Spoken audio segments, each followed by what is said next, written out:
یہ جو انڈیوریشنز اس کہلاتی ہیں یہ السرز کے اوپر بھی ہوتی ہیں کلکیریا کی.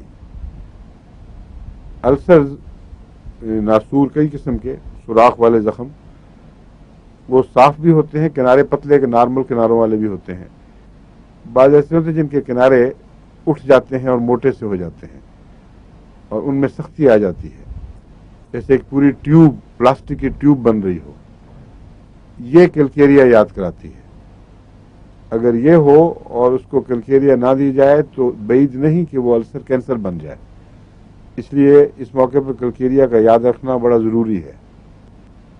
لیکن ایک اور قسم کی انڈیوریشن ہے جو کلکیریا میں نہیں ہے بلکہ ایک اور دوا میں ہے، اس کے ساتھ اس کو کنفیوز نہیں کرنا.